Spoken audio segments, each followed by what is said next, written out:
최근 들어 한국에 입국하는 러시아 국적자들의 숫자가 폭발적으로 증가했다고 합니다. 그리고 충격적이게도 이러한 한국에 온 러시아인들의 성별과 연령대는 20, 30대의 여성이 거의 대다수를 차지하고 있다고 하는데요. 그렇다면 이들이 도대체 어떤 이유로 한국으로 쇄도하고 있는 것일까요? 안녕하세요. 저는 러시아 출신의 사샤라고 합니다. 저는 러시아 공영방송인 채널1에서 수석기자로 활동하고 있는데요. 그리고 최근 저는 안 그래도 남녀성비 불균형이 심각한 사회적 문제로 여겨지고 있는 러시아의 상황에서 현재 우크라이나와의 상황 때문에 더더욱 심각한 성비 불균형 문제를 겪게 되어 거의 국가 비상 상황에 준하는 현 사태에 대한 취재를 맡게 되었습니다.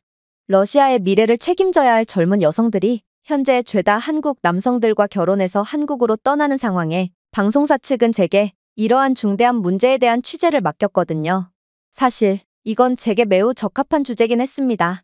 왜냐하면 저는 평소에도 한국에 대해 상당히 관심을 갖고 있었고 실제로 제 주변에는 한국인과 연애를 하거나 한국인과 결혼을 하여 한국 국적 취득을 도전하는 지인들이 상당히 많거든요. 그리고 제가 한국에 대한 관심을 갖게 된 또 다른 이유가 있는데요. 그건 바로 제가 러시아에서 최고로 권위적인 장소로 꼽히고 있는 모스크바 국립 차이콥스키 음악원 대강당에서 열린 문화교류 콘서트에 참석하게 되었을 때의 일이었습니다. 러시아 최고의 음악 인재들이 모인 차이콥스키 대강당에서 한국의 민요인 아리랑이 피아노와 첼로로 연주되기 시작했거든요. 러시아의 살아있는 전통과 역사와도 같은 곳에서 다른 나라의 민요가 연주되다니 이건 상당히 이례적인 일이었는데 아이러니하게도 이러한 파격적인 행사에 아리랑 멜로디가 흐르자마자 저뿐만 아니라 많은 참석자들이 눈물을 흘리며 아리랑 노래에 감탄을 하게 되었는데요. 왜냐하면 분명 저희는 아리랑의 단어는 이해하지 못했지만 아리랑의 멜로디는 마치 러시아의 감정적인 뉘앙스와 영혼을 완전히 뒤흔드는 것 같이 느껴졌거든요. 그리고 저희가 왜 다른 나라의 민요의 멜로디에 정서적 감동을 받는지를 곰곰이 생각해 본 결과 저는 한국과 러시아는 역사적으로 봤을 때도 매우 유사한 감정을 가진 국가였다는 것을 알게 되었죠. 왜냐하면 한국은 러시아와 일본, 중국 같은 거인들에게 둘러싸여 있음에도 불구하고 언어, 정체성, 정서적 힘을 잃지 않은 민족이거든요. 한국은 일본 식민지에서 살아남은 국가이며 파괴적인 한국 전쟁까지 견뎌낸 매우 생존력이 높은 국가입니다. 심지어 한국은 이러한 역경을 전부 이겨낸 뒤 현재 자신들을 압박하던 일본과 중국, 러시아를 기술적, 경제적인 부분에서 완전히 추월해버리기까지 했죠. 사실 러시아 또한 나폴레옹과 히틀러로부터 살아남은 국가로 이러한 한국의 식민주의와 분단, 다른 강대국들의 압박을 이겨내는 것이 얼마나 어려운 것인지를 잘 알고 있는 국가인데요. 그러니 러시아는 한국의 작은 거인의 면모를 존경하고 또 이러한 한국의 전통민요인 아리랑의 선율에 한국인들과 같은 정서적 공감을 할 수 있던 거였죠. 물론 꼭 이러한 부분이 아니더라도 한국은 러시아인들에게 매우 친숙한 국가입니다. 왜냐하면 한국은 세계적인 기술 강국으로 현재 모든 러시아인들이 이러한 한국의 기술력을 직간접적으로 체감하고 있는 상황이거든요.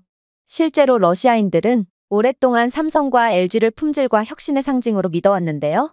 현재 러시아에서 삼성 스마트폰과 TV, 냉장고, 세탁기는 내구성이 뛰어나고 세련되며 안정적인 것으로 여겨지고 있기에 현재 러시아 가정 중 거의 90% 이상이 한국산 가전제품을 하나 이상 보유한 상황입니다. 특히나 한국산 가전제품들은 한번 구매하면 고장나는 법이 절대로 없어서 수많은 러시아인들은 한국산 냉장고와 세탁기를 30년 이상 사용하며 그야말로 한국산 가전제품과 함께 자랐다고 해도 과언이 아닌 상황인데요. 삼성 갤럭시 휴대폰은 적어도 러시아에서만큼은 애플 브랜드보다 가치가 높은 프리미엄 선택으로 꼽히고 있고 LG OLED TV는 모스크바와 상트페테르부르크의 고급 시장을 장악하고 있는 것만 봐도 한국 제품이 없는 러시아의 상황은 상상조차 할 수 없는 상황이죠. 물론 모든 러시아인들이 한국 제품을 구매할 만한 여력이 있는 건 아닙니다. 그래서 중국이 한참 공격적인 저가 정책을 펼쳤을 때 몇몇 러시아인들은 저렴한 가격에 혹해 중국 제품을 사용한 적도 있었는데요. 중국산 제품들은 한국산 전자제품의 외관을 그대로 따라서 만들었기에 겉으로 봤을 때는 이게 한국산인지 중국산인지 도저히 분간하기가 어렵기도 했기에 더더욱 많은 러시아인들이 저가 중국 제품에 혹하기도 했죠. 그러나 이들은 중국 제품을 택한 지 1개월도 안 되어 한국을 선택하지 않은 것에 대한 후회를 하고 맙니다. 왜냐하면 삼성 스마트폰만 해도 5년 이상은 거뜬히 지속되는 스마트폰 성능과 우수한 소프트웨어, 그리고 어디에서나 수리를 받을 수 있는 AS 서비스 수준으로 거의 지불한 돈보다 더 많은 이익을 볼 수 있는 최고의 선택이었지만 샤오미나 화웨이 같은 중국산은 저렴한 가격에 맞는 성능도 아닌 오히려 돈을 받고 스마트폰을 사용해도 모자랄 정도로 형편없는 수준만을 보여줄 뿐이었거든요. 중국산 스마트폰은 구매한 지 1개월도 안 되어 심각한 성능 저하를 보여주었을 뿐만 아니라 과도한 중국어 앱 또는 광고, 그리고 스파이웨어까지 심어져 있어 러시아 사람들의 정보를 중국으로 빼돌리기까지 했기에 몇몇 중국 브랜드들은 아예 러시아 정부로부터 퇴출을 당하기까지 했는데요. 특히나 자동차 분야에 대해서는 양국의 브랜드가 더욱 극명한 차이를 보이고 있기도 하죠. 한국의 현대와 기아는 러시아에서 상당한 인기를 끌고 있고 러시아의 극한의 기온 속에서도 상당한 연료 효율성을 보여줌과 동시에 특유의 견고함으로 인해 낮은 유지 보수로 유명하거든요. 거기에 전 세계 최고 수준의 AS 서비스는 덤이고 한국 자동차 브랜드는 AI 음성 명령, 스마트 크루즈, 디지털 대시보드와 같은 혁신적인 기술을 계속해서 개발해내고 있기 때문에 더더욱 러시아인들의 사랑을 독차지하고 있는 상황입니다. 오죽했으면 러시아에 변변한 차량 브랜드가 없는 이유가 바로 현대와 기아 같은 한국 브랜드가 러시아의 극한의 조건 속에서도 문제없이 운행할 수 있을 정도로 강력한 성능을 자랑하기 때문에 러시아는 차량을 굳이 만들어낼 필요가 없기 때문이라는 말까지 있을 정도니 한국이 러시아에 미치는 영향력은 상상 그 이상이라고 할 수 있죠. 반면에 중국산 차량은 러시아의 극한의 기온 상황에서 차량 자체가 그냥 멈춰버린다거나 아무리 새 차더라도 꼭 결함이 발생하기 때문에 적어도 러시아인이라면 절대로 중국산 차량만큼은 구매하지 않습니다. 차량은 목숨과도 직결되는 부분이거든요. 이러한 러시아의 한국과 중국에 대한 호감도 차이는 최근에 있었던 양국에서 진행한 국가수주 이후에 더더욱 극명하게 갈리게 되었는데요. 러시아의 카잔시는 한국과 스마트시티 인프라 계약을 체결했고 러시아의 옴스크시는 비용 절감의 이유로 중국과 인프라 계약을 체결했거든요. 그리고 이러한 두 도시의 선택의 결과는 매우 충격적일 정도로 갈리게 되었죠. 일단 한국과 계약을 맺은 카잔시는 KT가 개발한 실시간 AI 조정 기능이 있는 스마트 교통신호 시스템의 도입 덕분에 단 12개월 만에 교통사고가 35%나 감소하는 기적적인 결과를 도출했고 삼성 SDS가 개발한 모션 센서와 에너지 절약 기술을 갖춘 IoT 가로등을 통해 에너지 비용을 33% 절감하는 파격적인 효과를 냈는데요. 특히나 비정상적인 행동을 인식하여 범죄나 사고가 발생하면 자동으로 당국에 연락을 주는 한국의 AI CCTV가 공공장소에 설치된 이후로는 카잔시의 범죄율은 급격하게 줄어들어 언론에까지 보도되는 결과를 도출해냈기에 러시아 국민들 모두는 한국과 함께한 덕분에 완벽한 도시로 거듭나게 된 카잔을 부러워하며 전국 각지의 지자체장들은 한국과 스마트시티 인프라 계약을 맺기 위해 동분서주 바쁘게 움직이고 있는 상황입니다. 그러나 중국과 계약을 했던 옴스크시에는 완전히 정반대의 처참한 상황이 펼쳐지고 있는 상황이죠. 옴스크는 공공감시, 가로등, 비상 대응 시스템을 현대화하려고 했고 저렴한 비용에 혹해 중국을 선택했지만 결국 참담한 결과를 받아들여야 했거든요. 일단 화웨이가 설치한 수천 대의 얼굴 인식 CCTV는 중국산 클라우드 서버를 기반으로 제어되고 있었는데 이러한 정보가 전부 해킹당해서 러시아 시민들의 위치와 생체 인식 데이터가 전부 유출당하는 사태가 일어났는데요. 또한 러시아에서는 너무도 흔한 눈보라만 쳤다 하면 중국이 구축한 AI 교통신호가 얼어붙어 교통체증이 더욱 심화되었고 한 번은 중국산 카메라가 수천 명의 시민을 잘못 식별하여 주차 위반 또는 과속 벌금을 엉뚱한 사람에게 부과한 적도 있습니다. 심지어 모든 중국산 장비에는 스파이웨어가 심어져 있었고 이를 통해 취득한 정보는 중국 정부에 의해 관리되고 있었는데요. 급기야 중국 정부는 러시아에서 수집한 데이터를 이용해 불법적인 감시 및 기밀 취득을 하고 있었다는 사실이 밝혀지게 되었고 이를 파악하게 된 러시아 당국은 이러한 옴스크시에 도입했던 중국산 장비를 전부 철거할 것을 명령했고 결국 옴스크시는 중국 시스템을 제거하기 위해 추가적인 금액까지 사용하는 엄청난 손해를 봐야만 했죠. 결국 이러한 일련의 상황들을 겪은 러시아인들은 자연스럽게 중국을 배척하고 한국을 좋아하며 의존할 수밖에 없던 것입니다. 실제로 러시아 내에 한국의 인기가 얼마나 대단하던지 러시아에는 아예 도시 자체가 한국과 별다를 바가 없을 정도로 바뀐 곳도 있는데요. 한국과 가장 인접해 있는 러시아 항구 도시 블라디보스토크에는 리틀 서울로 불리는 동네가 존재하고 많은 러시아인들이 리틀 서울로 관광을 가고 있는데 이곳 거리에는 한국식 바비큐 레스토랑, 한글 간판, K-팝이 흘러나오는 한국풍의 카페들이 줄지어 늘어서 있고 영어 학원보다 한국어 학원이 훨씬 더 많으며 심지어 지역 상점들도 한국의 삼각김밥, 바나나 우유, 소주를 수입품이 아닌 일상 필수품처럼 판매하고 있는 상황입니다. 뭐 꼭 리틀 서울이 아니더라도 방탄소년단 영화가 개봉했을 때 서울보다 블라디보스토크에서 더 빨리 매진되었을 정도니 러시아에서의 한국에 대한 인기는 상상을 아득히 초월한다고 할 수 있을 것 같습니다. 특히나 러시아 전역에서는 러시아어를 듣고 싶다면 시내로 가고 한국어를 듣고 싶다면 대학 옆 커피숍을 방문하시오라는 말까지 있을 정도로 현재 러시아 젊은 층들은 영어보다 한국어를 더욱 많이 배우고 있는데요. 특히나 이러한 러시아인들의 기존의 한국 사랑에 더해 현재 러시아 남성들이 매우 부족해진 상황에서 러시아 여성들은 더더욱 한국 남자들을 찾아 헤매고 있는 것입니다. 사실 한국 남성들은 러시아 여성들이 좋아하는 면모를 전부 다 갖추고 있기도 했습니다. 일단 한국 남성들은 기본적인 매너가 몸에 밴 사람들인데요.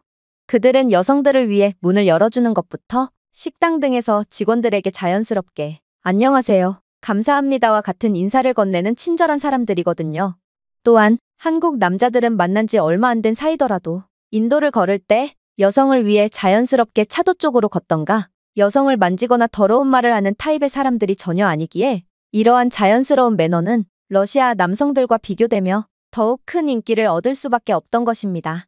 러시아 남성들은 모르는 사람들에게 감사합니다 같은 인사를 하는 법이 없을 뿐더러 여성을 위해 문을 열어주거나 무거운 짐을 들어주는 행위를 남자답지 못하다고 생각하는 경향이 있기에 절대로 하지 않거든요. 물론 이러한 인식의 차이는 꾸미는 방식에서도 극명하게 차이가 납니다.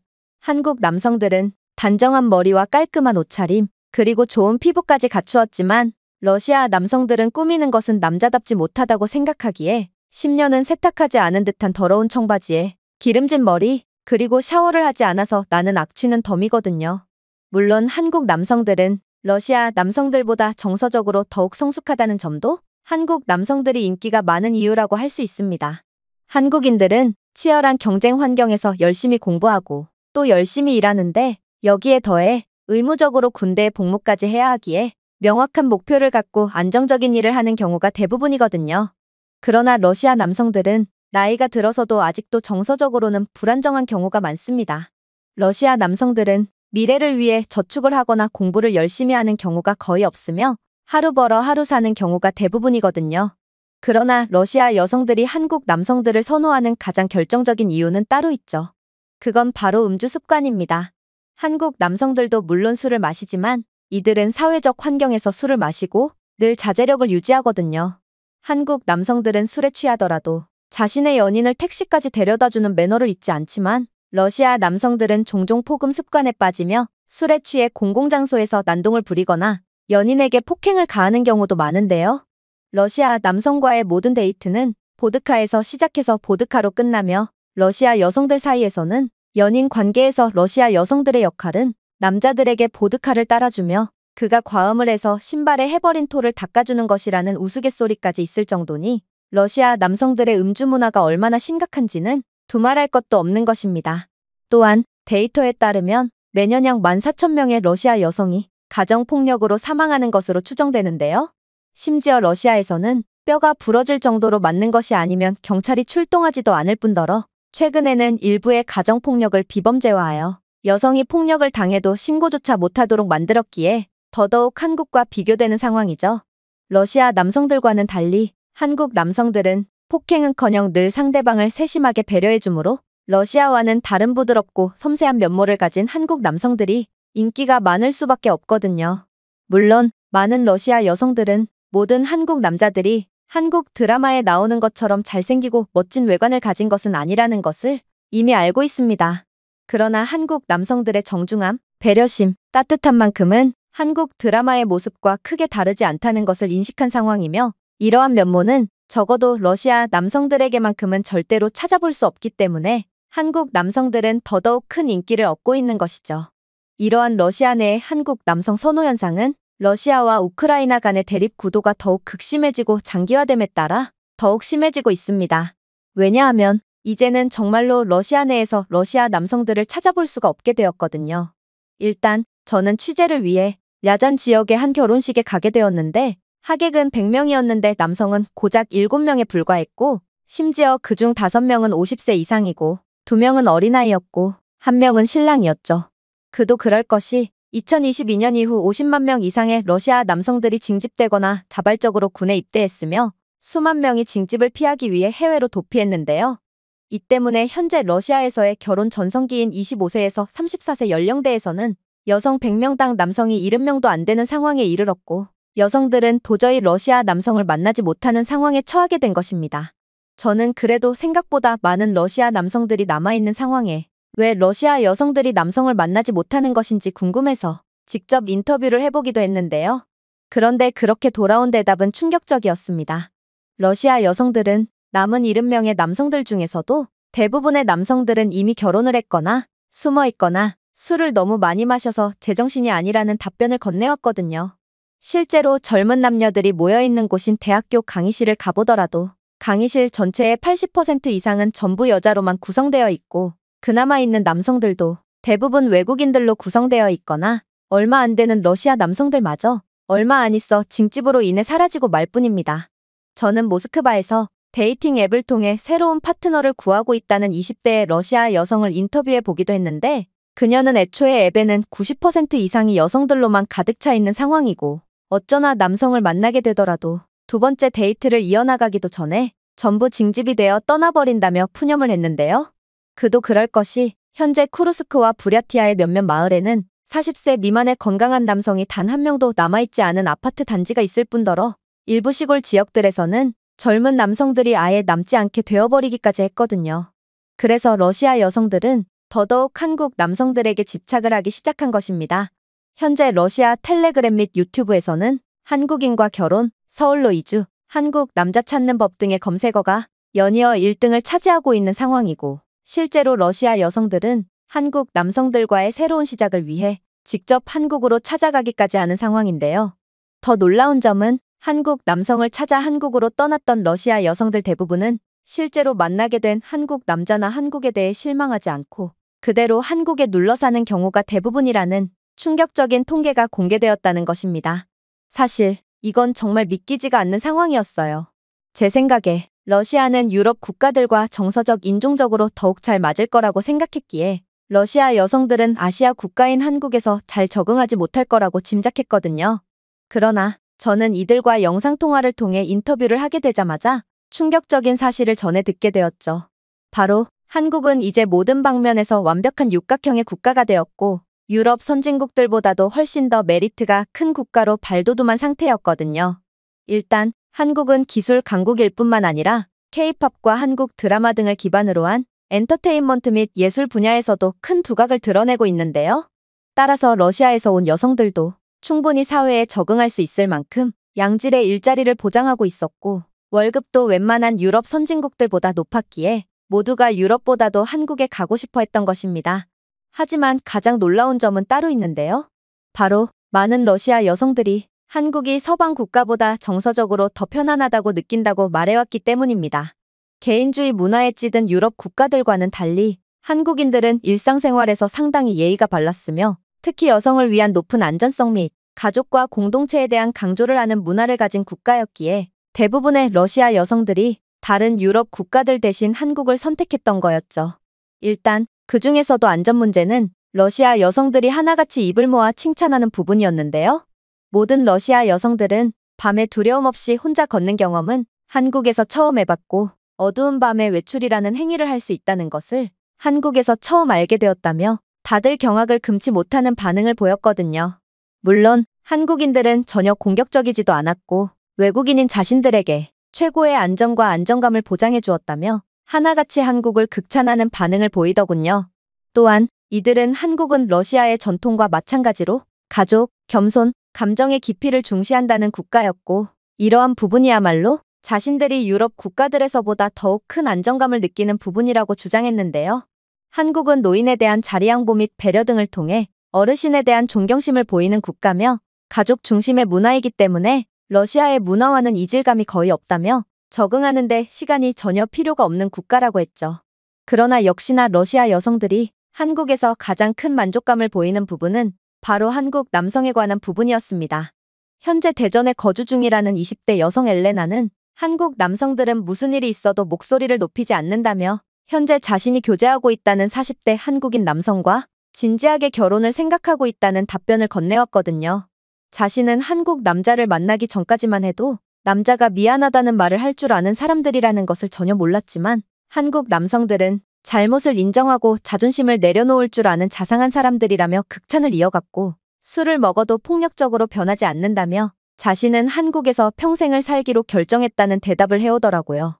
똑같이 20대의 나이인 아나스타샤 또한 자신의 아버지는 술에 취한 채 어머니를 폭행해서 사망하게 만들었음에도 고작 징역 3년을 선고받았을 뿐이라며 러시아를 맹렬히 비판하면서도 한국은 러시아와는 완전히 다른 국가라며 입에 침이 마르도록 칭찬을 이어나갔는데요.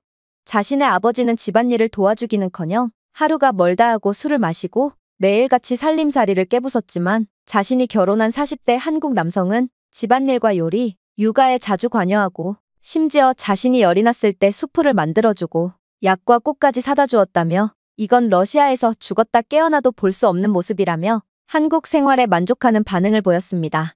그러나 가장 소름 돋는 점은 따로 있었습니다. 바로 한국은 생각보다도 훨씬 발전된 선진국이었다는 것이죠. 자신은 그동안 러시아에서 러시아야말로 최강의 강대국이라는 교육을 받아왔고 한국은 그저 기술력이 조금 발전되었을 뿐인 작은 국가라는 생각을 갖고 한국에 오게 되었다는 20대 여성 나탈리아는 한국에 입국하자마자 5분도 채 기다리지 않고 입국 심사를 마칠 수 있었다며 경악을 하는 반응을 보였는데요. 셰레메티예보 공항에서는 특유의 느리고 비효율적인 수속 과정 때문에 줄이 얼마 없더라도 공항 전체가 마비되는 것이 부지기수인데 한국의 인천공항은 모든 수속 과정을 AI 시스템으로 대체한 상황이었고 결국 자신은 엄청난 줄이 있었음에도 5분 만에 수속을 완료할 수 있었다며 혀를 내두르더라고요.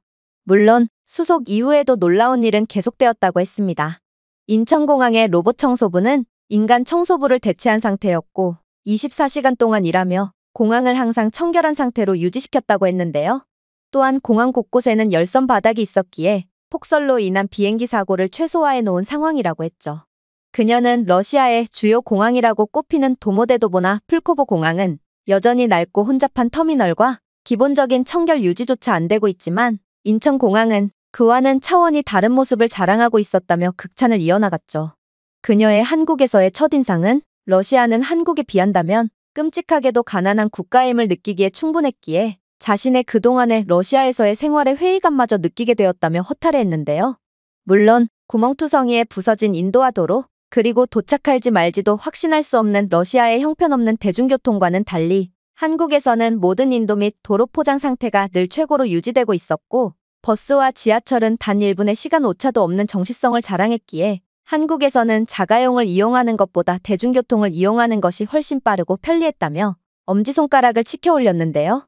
그녀는 러시아에서는 대중교통을 기다리다가 얼어 죽는 경우도 있지만 한국 대중교통은 정시성을 자랑했을 뿐더러 전용 스테이션은 자신의 방보다 훨씬 깔끔하고 편리했다며 이런 게 바로 선진국의 인프라구나 싶어 혀를 내두를 수밖에 없었다고 하더라고요.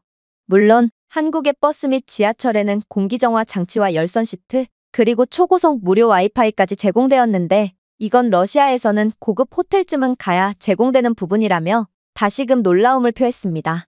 그러나 그녀가 언급한 한국이 세계 최고의 선진국임을 알게 되었다는 부분은 따로 있었어요. 바로 한국에서는 작은 마을에서조차 비데를 제공하는 깔끔한 공중 화장실을 찾아볼 수 있었다는 것입니다. 인프라가 형편없는 러시아에서는 애초에 공중 화장실 자체가 없어서 간이 구덩이에 볼일을 봐야 하는 경우도 흔했지만 한국은 그러한 불상사가 전혀 일어나지 않는 국가였던 거죠. 또한 그녀는 한국에서는 태풍 같은 천재지변 상황에서도 늘 온수와 전기가 보급된다며 온수와 전기가 24시간 연중무휴로 공급될 수 있는 건지를 한국에서 처음 알았다며 경악의 반응을 보였는데요. 러시아에서는 조금의 강추위에도 2주 동안 온수가 차단된다거나 폭풍 우 때문에 전기가 한 달 동안 끊긴다거나 하는 일이 잦아서 머리를 감으려면 냄비에 물을 끓여야 했지만 한국은 그러한 자신의 조국의 형편없는 인프라와는 차원이 다른 수준을 가진 국가였다며 혀를 내두르더라고요. 하지만 그녀가 한국에서 가장 소름이 돋았던 점은 따로 있었다고 했습니다. 바로 그녀는 러시아에서 회계사로 월 70만 원 정도를 벌었지만 그녀의 40대 한국인 남편은 중간급 개발자임에도 불구하고 월급 350만 원을 벌고 있다며 350만 원이라는 월급은 러시아에서는 국회의원조차 벌 수 없는 금액이라며 경악의 반응을 보였는데요. 특히나 자신은 러시아에서 대도시에서 살았음에도 의사를 만나려면 몇 달을 대기해야 하고 의약품은 늘 다 떨어져 있거나 위조품인 상황과는 달리 한국에서는 예약 없이 10분 만에 의사를 볼 수 있고 최신 의료기기에서 정확하고도 저렴한 진료를 받을 수 있다며 만족을 표하기도 했어요. 그녀는 러시아에서는 조그마한 질병에 걸리더라도 의사를 만나지 못해 병세가 악화되어 숨을 거두는 경우가 흔하지만 한국은 다 죽어가는 사람조차 구원받을 수 있는 최고의 의료 인프라를 가진 국가라며 한국을 찬양했죠. 그러나 그녀가 한국에서 아이를 낳고 한국에서의 제2의 삶을 택한 이유는 따로 있습니다. 바로 한국의 교육 인프라는 타의 추종을 불허했기 때문이었는데요. 러시아에서는 2명의 학생이 교과서 한 권을 공유할 정도로 교육 인프라가 형편없는 경우가 대부분이지만 한국에서는 초등학생들조차 삼성 태블릿을 지원받아 더욱 효율적인 수업을 들을 수 있었거든요. 그녀는 한국에서의 수업 업데이트는 별도의 앱을 통해 실시간으로 학부모와 공유되고 있었고 한국에서는 유치원에서부터 코딩을 배우고 있으니 한국에서 교육을 받는 아이들의 미래가 훨씬 더 밝을 거라는 것은 너무나도 당연한 사실이라며 대답을 이어나갔는데요. 물론 이렇듯 한국의 훌륭한 인프라를 극찬하며 한국이야말로 지상낙원과 다름없다며 인터뷰를 이어나가는 여성들도 있었지만 몇몇 러시아 여성들은 한국에서의 제2의 삶을 선택한 더욱 충격적인 이유를 밝히기도 했어요. 현재 수원에 거주하고 있다는 30세 여성 이리나 씨는 한국인들의 친절 때문에 한국에서의 정착을 결정했다며 다소 놀라운 이유를 밝혀왔거든요. 그녀는 러시아의 점원들은 미소를 짓기는커녕 질문에 아예 대답조차 안 하는 경우가 많았지만 자신은 한국에서 도와드릴까요? 라는 질문을 가장 많이 받았다며 눈시울을 붉혔는데요.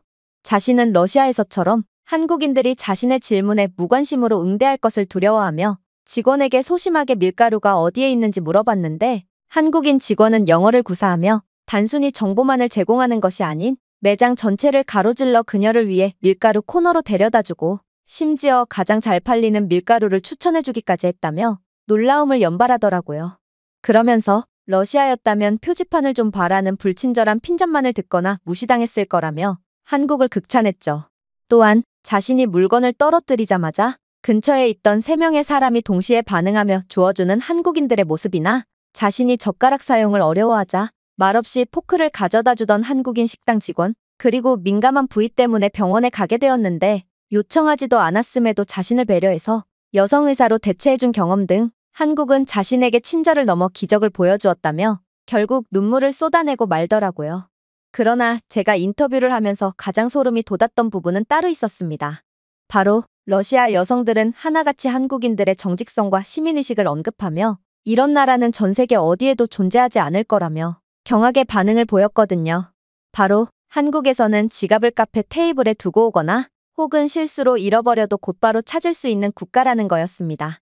아무리 현금이 두둑이든 지갑이나 무선 이어폰, 그리고 스마트폰 등의 고가의 전자기기더라도 한국인들은 남의 물건을 절대로 훔치지 않는 사람들이었고 또 한국인들은 경제적으로 매우 윤택한 사람들로 굳이 그러한 물건들을 훔치지 않아도 손쉽게 구매할 능력이 되는 사람들이기에 고가의 물건을 잃어버리고도 곧바로 되찾을 수 있는 기적이 발생한다고 했는데요. 그러면서 러시아 여성들은 한국에서 카페 테이블이나 벤치, 택시에 고가의 전자제품을 두고 내려도 다시 찾는 경험을 한 번이라도 해본다면 한국을 사랑하고 이 나라에서 평생을 살기를 다짐할 수밖에 없다며 한국은 완벽한 국가라고 재차 강조했죠.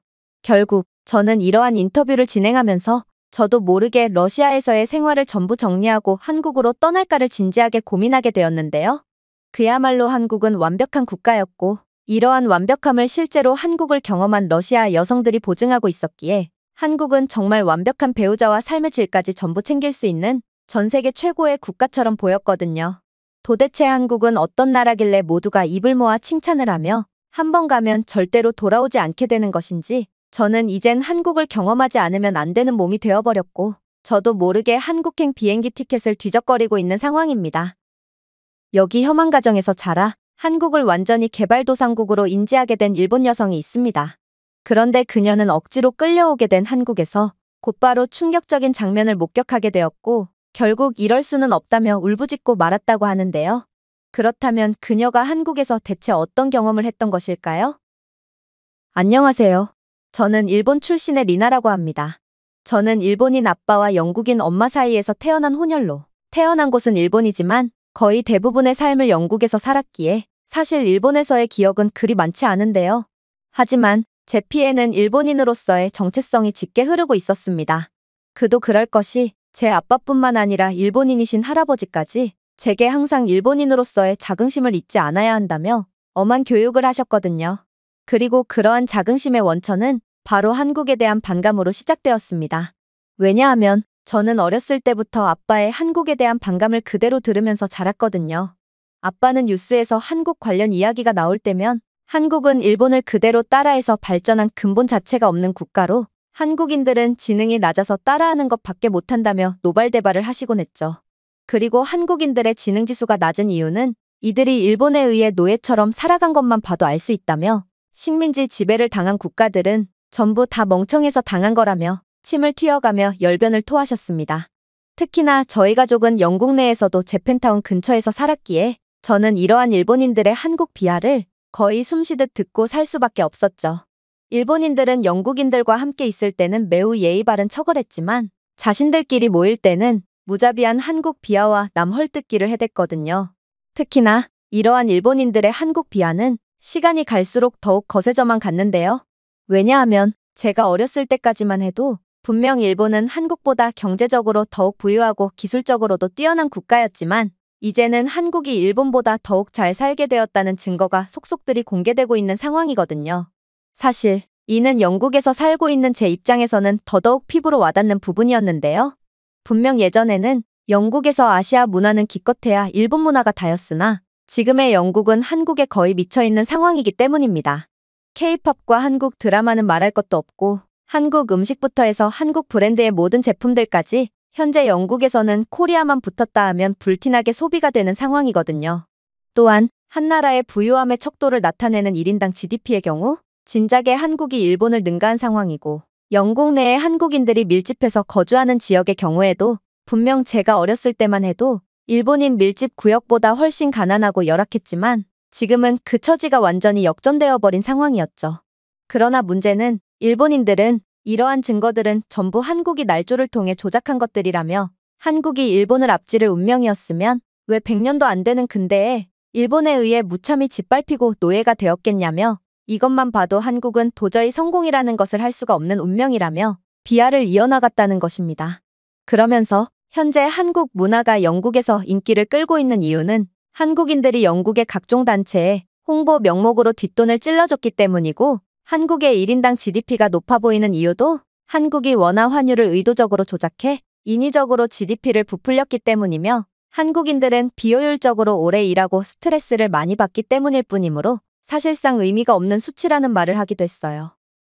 이러한 주장을 제외하더라도 전 세계 역사를 통틀어봐도 식민지 지배를 받았던 피지배 국가가 지배 국가보다 잘 살게 되는 경우는 단 한 건도 없기도 했기에 저는 이러한 명확한 증거 때문에 정말로 한국을 선진국인 척하는 개발도상국이자 일본의 모든 것을 베끼는 염치 없는 국가라고 생각할 수밖에 없었습니다. 물론 저는 이러한 한국에 대한 반감으로 뒤덮인 환경 속에서 자라다 보니 저도 자연스레 한국을 싫어하고 한국의 실제 모습은 개발도상국쯤일 뿐이라고 생각하게 되었죠. 하지만 그러던 와중 저는 영국에서의 대학 생활 중에 충격적인 강의 하나를 듣게 되었습니다. 그건 바로 한국에 관한 강의였는데 교수님은 향후 세계 패권을 뒤흔들 국가가 어디가 될 거냐는 다소 뜬금없는 질문을 건네더니 이내 미국이나 유럽연합이라고 말하는 학생들의 대답을 일축하며 미래 패권국은 확실히 한국이 될 수밖에 없다며 말도 안 되는 주장을 해왔거든요. 그래서 저는 아빠에게 들은 그대로 교수님께 반박을 하기 시작했죠. 교수님은 그저 한국의 선진국인 척에 속아 넘어간 것일 뿐이에요. 한국은 국가 차원에서 사기를 치는 국가로 실상은 일본 기술을 그대로 따라하기만 하는 한심한 국가거든요. 도대체 이런 국가가 어떻게 세계 패권을 줄 수가 있단 말인가요? 하지만 교수님은 어처구니가 없다는 듯 피웃더니 이내 생각지도 못했던 충격적인 말을 해오기 시작하더군요. 글쎄요, 학생. 저는 학생의 어떤 부분부터 바로잡아줘야 할지 감조차 안 가는군요. 학생은 지금 저와 동시간대를 살고 있는 게 맞나 싶은 생각까지 들 정도거든요. 사실 학생의 말이 완전히 틀렸다는 건 최근 있었던 사우디아라비아의 원자력 발전소 수주건만 봐도 알 수 있습니다. 원자력 기술은 그야말로 기술의 끝판왕이라고 불리는 분야고 웬만한 선진국이 아니라면 엄두조차 못 내는 기술이거든요. 그래서 원자력 분야는 일본이나 프랑스 같은 기존의 선진국들이 독식을 하던 분야였고 실제로 30조 원이라는 막대한 보수가 걸려있는 이 사업에 일본뿐만 아니라 여러 기술 강국들이 전부 뛰어들었습니다.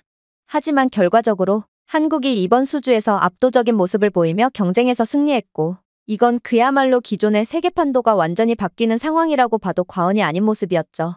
학생의 논리가 성립되려면 이 수주에서 마땅히 일본이 한국을 꺾었어야 정상이 아닐까요? 하지만 한국은 생각보다도 훨씬 더 놀라운 국가였습니다. 생각해보세요. 몇 년 전까지만 해도 한국은 분명 원자력 강국이라는 평가를 받긴 했지만 그래도 프랑스와 일본이라는 견고한 벽에 가로막혀 성능보다는 가격으로 경쟁력을 보여줘야 하는 도전자의 입장이었습니다. 하지만 불과 몇 년 사이에 한국은 이 모두를 압도하는 믿기지가 않는 기술력을 들고 나왔죠. 일단 한국은 소름돋는 친환경 기술력을 준비해 왔는데요.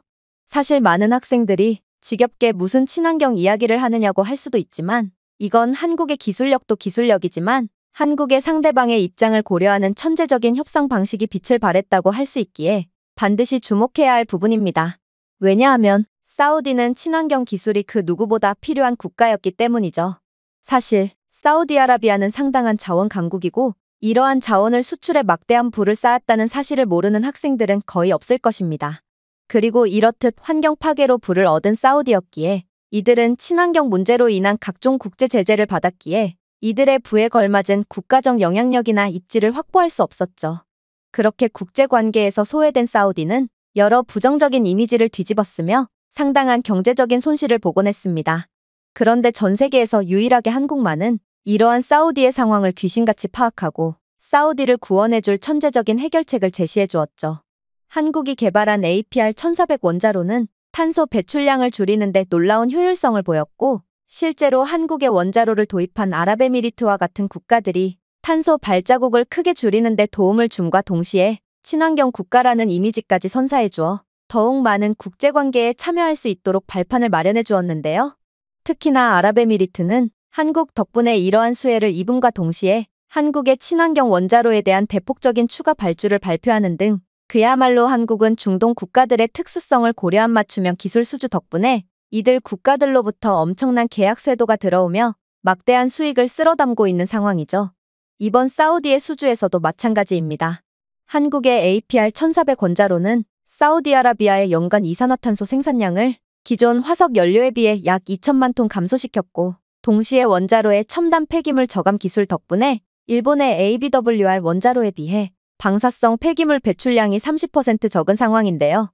이 말은 만약 사우디가 이번 한국의 친환경 기술을 앞세운 원자력 기술을 수입하게 된다면 사우디는 아랍에미리트처럼 친환경 국가라는 긍정적인 이미지를 갖게 될 것이고 그렇게 된다면 그동안 사우디가 그토록 바라마지 않던 국제관계 개선과 국제적 영향력 확대라는 두 마리 토끼를 전부 잡을 수 있게 되는 셈입니다. 그리고 이러한 친환경 원자로는 전 세계에서 오직 한국만이 개발한 상황이기에 한국은 사우디를 포함한 중동 지역 전체를 주무르며 막대한 돈을 쓸어 담고 있는 중인 것이죠. 또한 한국의 원자로 기술은 세계 최초로 AI 기반 연료 관리 시스템을 통합하여 핵연료 주기를 최적화하고 연료 사용량을 20% 이상 연장하여 연료 의존도를 크게 낮춘 상황인데요. 이러한 한국이 자체 기술력으로 개발한 알고리즘은 원자로 연료 수요를 예측하고 최적화된 연료 주기를 예약하며 사우디의 원자로 주기당 20%가량의 핵연료 사용을 줄이는 중이고 이는 사우디는 한국과의 계약을 통해 연간 2,500억 원의 비용을 절감한다는 뜻이기에 사우디 입장에서는 세계에서 기술적으로 가장 진보된 한국을 선택할 수밖에 없던 것입니다. 그러나 한국의 가장 소름돋는 면모는 따로 있죠. 바로 한국은 다른 국가들에서는 엄두조차 못 냈던 사우디의 극명한 한계점을 완전히 깨부숴준 말도 안 되는 면모를 보여주었거든요. 일단 사우디는 극한의 사막 기후를 가지고 있고 거기에 극심한 물 부족까지 겪고 있는 국가입니다. 그래서 원자로에 대한 유지보수 비용도 훨씬 많이 들며 자칫하면 원자로를 짓는 비용보다 유지하는 데 더 많은 비용이 들 수도 있는 배보다 배꼽이 큰 경우가 발생할 수도 있죠. 그러나 한국은 특유의 미친 기술력으로 기존의 APR-1400 원자로를 사우디의 혹독한 사막 기후를 위해 맞춤형 설계를 완료해버립니다. 프랑스나 일본은 사우디의 극한의 환경에 백기를 들었지만 한국은 첨단 수동 냉각 기술을 개발하여 최대 55도의 극한의 사막 더위에서도 72시간 동안 원자로 안전을 자율적으로 유지하도록 했고, 사막 모래 침입 방지를 하는 첨단 소재 보호 시스템을 추가하여 원자로의 수명과 신뢰성까지 전부 챙기는 모습을 보여주었거든요. 특히나 일본의 경우 중동 지역의 보급한 원자로에서 상당한 성능 저하가 일어나서 법적 분쟁까지 벌이고 있는 중이지만, 한국이 아랍에미리트에 건설한 바라카 원자력 발전소는 극한의 조건 속에서도 조금의 성능 저하도 일어나지 않고 있는 중인 것을 고려한다면 한국의 이러한 기술력은 더욱 신뢰를 받았다고 할 수 있죠. 물론 일본이 중동 지역에 건설한 원자로는 이곳 지역에서 물먹는 하마 취급을 받으며 애물단지 취급을 받고 있는데요. 안 그래도 물이 부족한 중동 지역의 특성에도 불구하고 일본의 ABWR 원자로는 더더욱 비효율적인 모습을 보이고 있고, 원자로 하나를 위해 먼 곳에서 냉각수를 끌어오는 각종 돈이 많이 드는 인프라까지 추가적으로 필요했기에 일본과 계약을 맺었던 대부분의 중동 국가들은 자신들의 결정을 땅을 치고 후회하고 있습니다.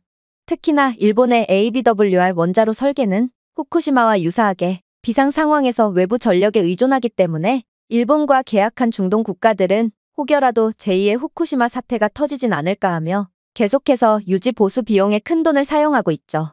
그러나 한국은 이번에도 일본과는 차원이 다른 기술력을 선보였습니다. 한국은 전통적인 원자로에 비해 물 소비를 70% 이상 줄일 수 있는 특수 건식 냉각 하이브리드 시스템을 통합했고, 이는 일본의 전통적인 물 집약적 냉각 기술보다 훨씬 우수했거든요.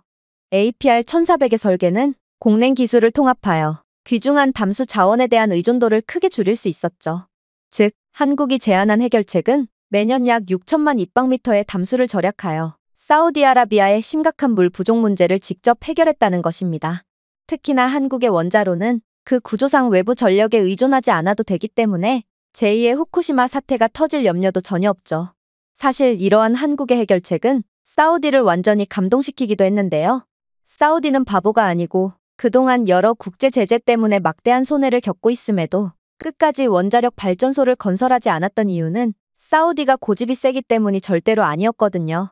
그저 사우디는 세계에서 가장 극심한 물 부족을 겪고 있는 국가기에 자칫하다 물 부족으로 원자로 냉각에 실패해 대참사가 벌어질 수도 있었기에 울며 겨자 먹기로 발전소 건설을 미뤄왔던 것입니다. 그러나 한국은 그러한 사우디의 딜레마를 완전히 해결해준 셈이었고, 사우디는 전 세계 아무도 해내지 못한 일을 한국이 해줬다는 것에 30조 원을 헌납했음에도 역으로 한국에 감사를 표하는 것입니다. 사우디는 이 30조 원보다 훨씬 더 많은 것들을 얻었기 때문이죠. 하지만 이번 경쟁에서 한국이 모든 국가들을 압도하고 당당히 경쟁에서 승리한 가장 중요한 부분은 따로 있습니다. 다시 말하지만 사우디는 대외적인 이미지 회복을 노려 더 많은 국제적 이익을 얻기 위해 이번 원자력 수주에 막대한 보수 금액을 내걸었던 것인데요. 그런데 한국이라는 나라는 그 특성상 사우디의 완벽한 파트너가 될 수 있었죠. 왜냐하면 전 세계적으로 봤을 때 선진적인 원자력 기술을 보유했음에도 핵무기가 없는 국가는 찾아볼 수가 없거든요. 하지만 한국은 다릅니다. 한국은 규정을 잘 지키고 세계 평화를 선도하는 모범국가고, 이들은 세계 최고 수준의 원자력 기술을 보유하고 있음에도 핵무기가 없는 국가거든요. 그리고 식민지를 수탈해서 얻은 부로 원자력 기술을 개발한 일본 같은 전범국과는 달리 한국은 식민지의 아픔을 견디고 성실하게 자신들의 기술을 개발했다는 서사가 있는 착한 국가입니다. 이런 국제 이미지가 좋은 국가와 거래를 한다는 건 사우디의 부정적인 이미지 회복에도 상당한 긍정적 요소로 작용한다는 것입니다. 생각해보세요.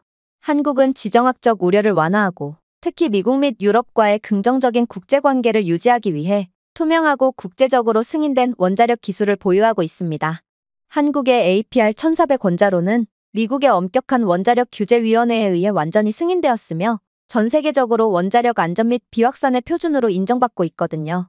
한국은 국제원자력기구 사찰단이 직접 규정 준수를 보장하고 있는 국가로, 이런 한국과 계약하는 국가는 그동안 한국이 쌓아 올렸던 긍정적인 성과를 그대로 공유할 수 있게 됨을 뜻합니다. 일전에 한국과 계약했던 아랍에미리트를 좀 보세요.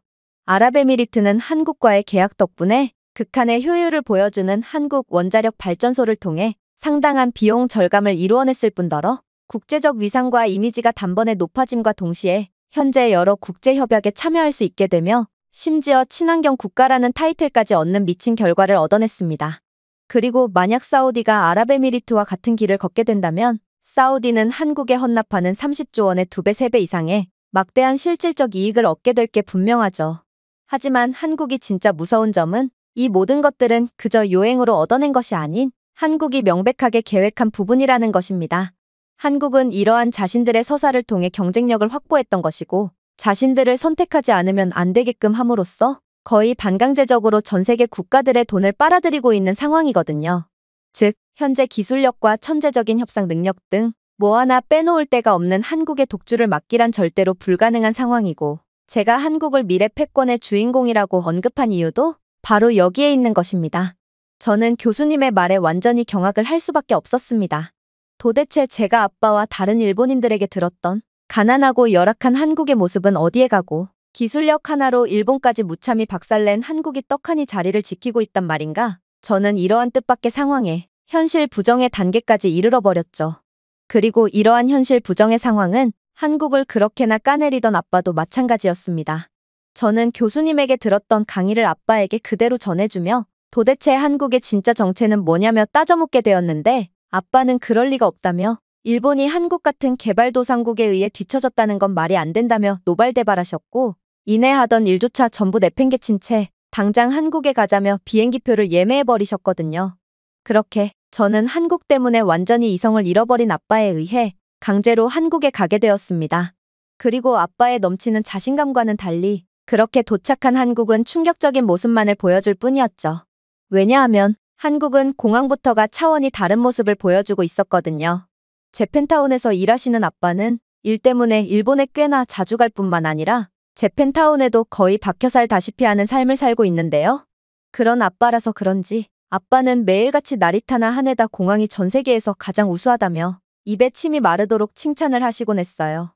그런데 인천공항은 딱 봐도 그러한 일본 공항보다 훨씬 우수한 모습을 보여주고 있는 거 아니겠어요?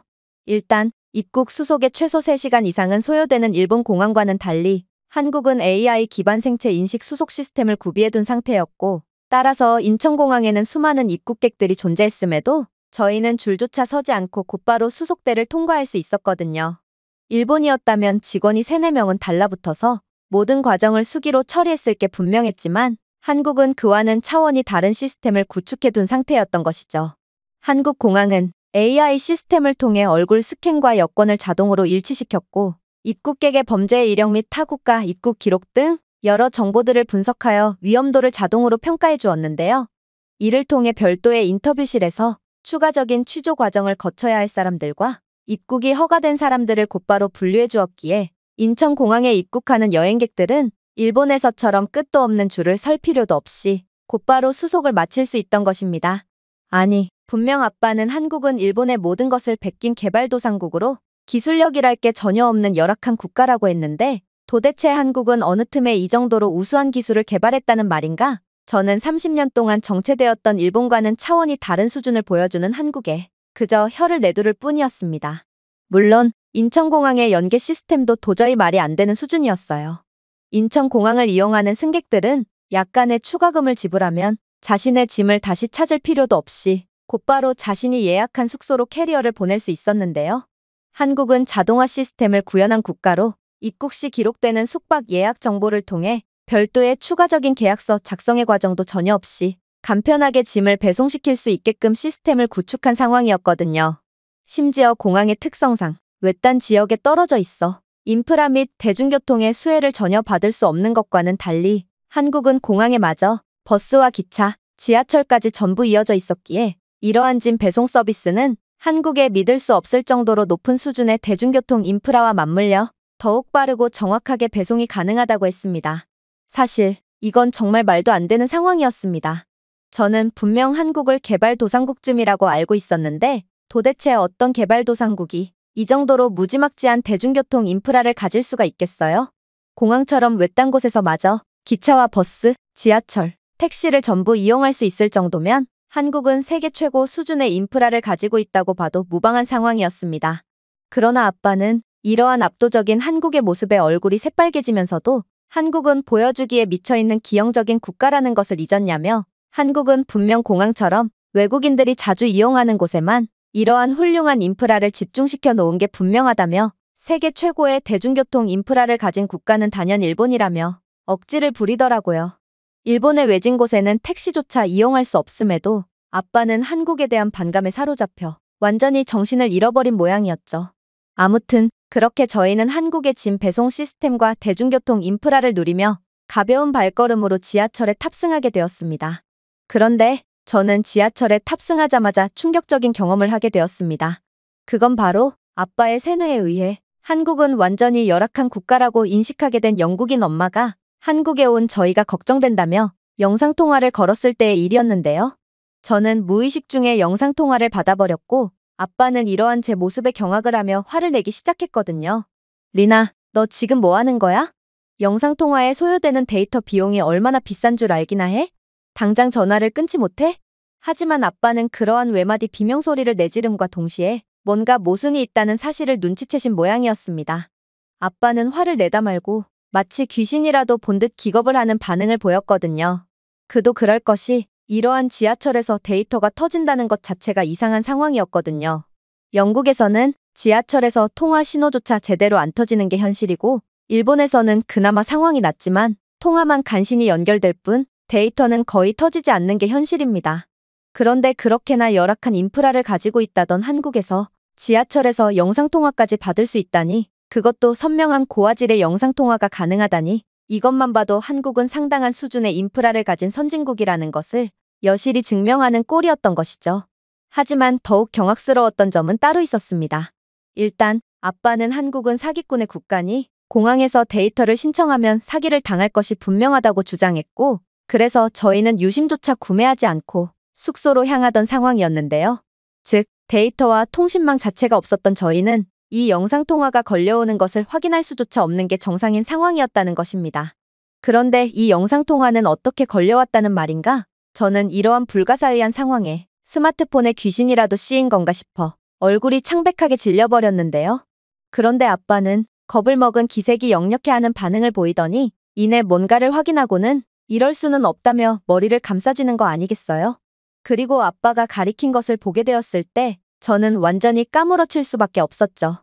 왜냐하면 한국의 지하철에서는 5G 속도의 초고속 무료 와이파이가 제공되고 있었고, 이러한 믿을 수 없는 속도의 공공 와이파이 덕분에 저는 전혀 끊김없는 영상통화를 받을 수 있던 거였거든요. 이건 도대체가 말이 안 되는 상황이었습니다. 일본에서는 아예 무료 공공 와이파이 자체가 제공되지 않는 상황이고, 또 가정집에서도 이 정도 수준의 초고속의 와이파이를 제공받기 위해서라면 상당한 비용을 지불해야 하는 게 현실입니다. 그런데 어떻게 한국에서는 공공장소에서조차 이런 압도적인 속도의 와이파이가 제공된다는 말인가요?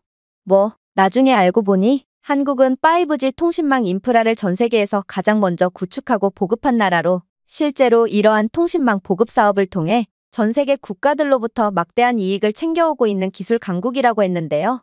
그리고 이러한 공공 인프라는 아무리 보여주고 싶다고 해도 보여줄 수 있는 부분이 아니었기에 저는 아빠의 한국은 개발도상국이라는 말에 의구심을 가질 수밖에 없었습니다.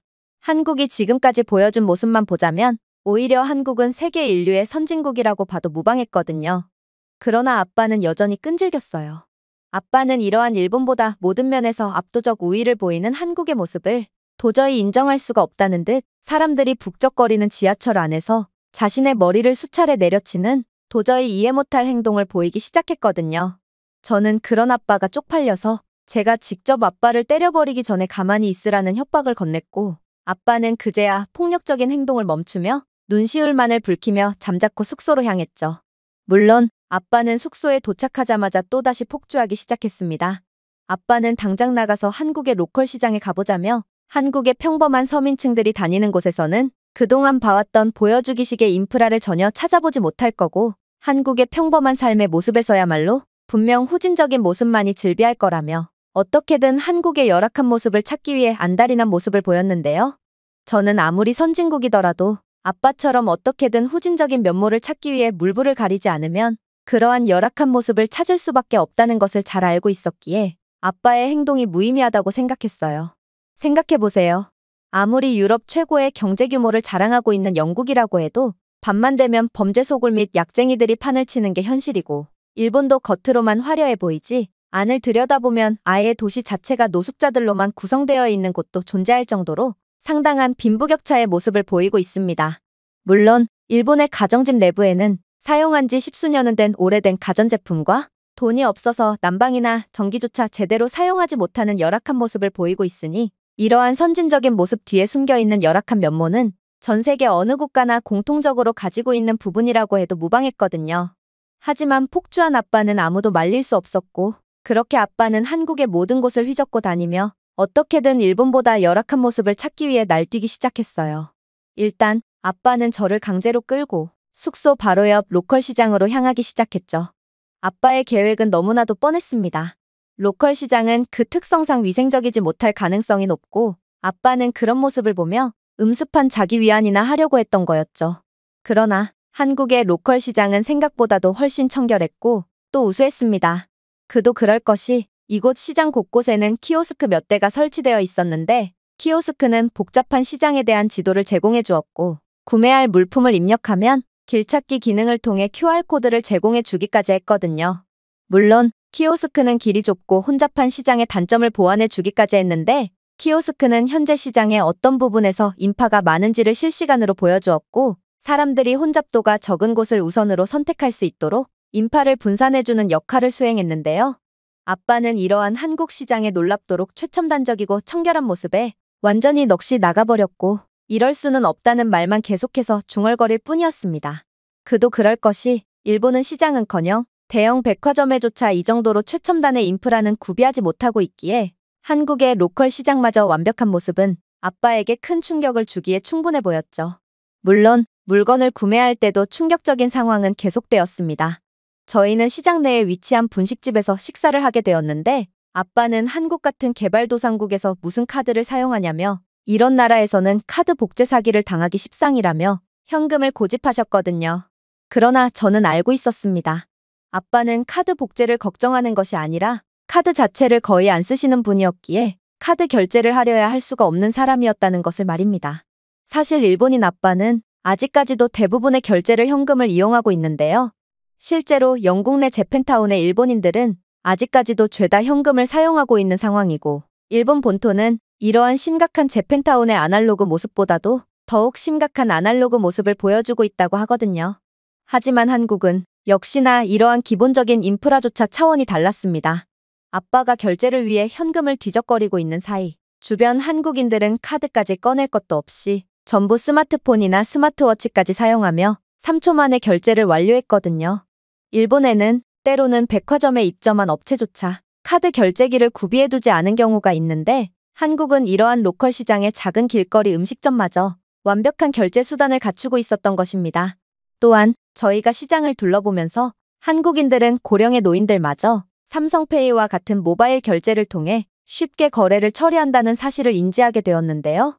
사실 저는 대학교 수업 시간 중에 이러한 국민들의 의식 수준이나 디지털 인프라에 적응하는 적응력이야말로 국가의 잠재력과 발전 가능성을 예상할 수 있는 지표라는 것을 배운 상태였기에 이러한 한국의 모습에 크게 놀랄 수밖에 없었습니다. 이러한 최첨단의 디지털 인프라가 보급될수록 효율성이 증대되고 낭비되는 시간도 없으며 더 진보된 기술을 향한 초석이 마련되는 것인데 최첨단 디지털 인프라는 국민들의 수준이나 의식이 따라오지 않으면 상용화 자체가 불가능하므로 발전이 멈출 수밖에 없거든요. 그리고 지금의 일본의 모습을 보면 일본은 잃어버린 30년을 넘어 40년, 50년으로 연장될 것 같은 모습만을 보여주기에 저와 아빠는 이러한 한국의 무지막지한 모습에 그저 할 말을 잃고 말았던 것입니다. 그 후로도 아빠는 한국의 후진적인 면모를 찾기 위해 한국의 이곳저곳을 들쑤시고 다녔지만 그럴수록 저희는 한국의 예상치도 못한 선진적인 면모만을 포착할 뿐이었고 저는 이제 그런 아빠에게 질려버려 이젠 제발 인정 좀 하라며 소리를 질러버렸는데요. 아빠의 과거에만 안주하려 하고 현실을 보려고 하지 않는 모습을 보니 왜 일본인들은 음습하게 한국을 깎아내리며 현실을 부정하고 있는지를 여실히 느낄 수 있었고 이러한 일본인들의 열등감이야말로 일본의 국가 발전을 저해하고 있는 요소라는 것을 확실히 깨달을 수 있었거든요. 아무튼 저는 이번 한국행을 통해 이제 아빠의 세뇌에서 완전히 빠져나오며 한국은 저희가 반드시 지향해야 할 선진국이라는 것을 알게 되었고 일본처럼 과거 속에서 살지 않기 위해 늘 한국의 발전 과정을 우러러보며 잊지 말아야겠다고 다짐하게 되었습니다. 제가 준비해온 내용은 여기까지입니다. 끝까지 시청해주셔서 진심으로 감사드리며 여러분들의 구독과 좋아요, 알림 설정은 영상 제작에 큰 힘이 됩니다. 이상 세모튜브였습니다.